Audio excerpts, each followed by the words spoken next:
Macam-macam lah hobinya, oi sana di ranah Minang. Dulu ayah hobi bajudi, kini ayah hobi kabatu. Jika ayah hobi bajudi, jaleh amak indak manarimo. Jika ayah hobi kabatu, tentu amak senang hatinya.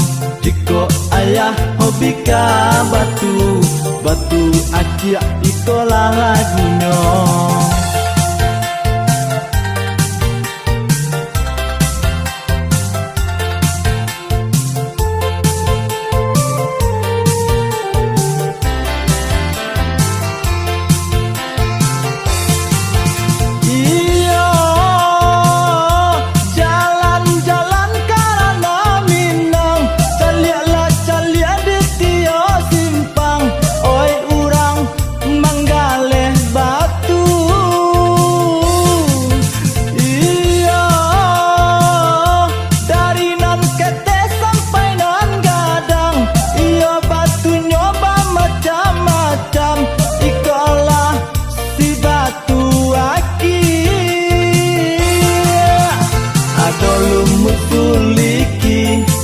Ada dua lumut sungai dare, ada si batu giok, ada dua si batu mulia. Dia pasannya amak, dia kabake denai. Kaliatlah dua onde ayah tu, jika maasah batu, jika ayah maasah batu. Batulah dojan diasah juo. Jika ayam asah batu, batulah dojan diasah juo.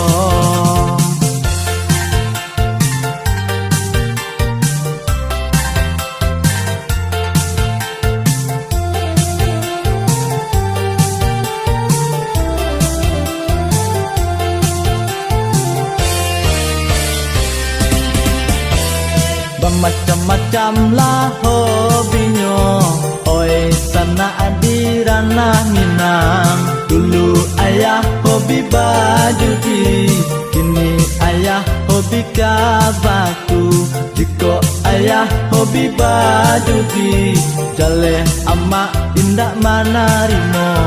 Jika ayah hobi kabatu, tentu amak senang hatinya. Jika ayah hobi kabatu, batu acik itulah lagunya.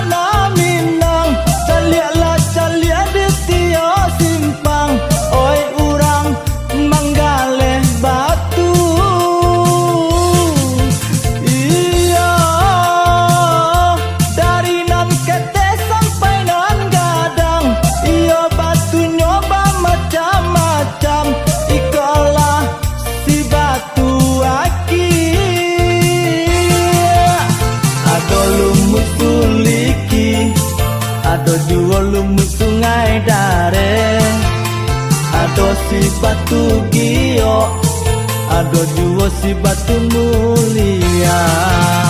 Dia pasannya amak, dia kabake denai.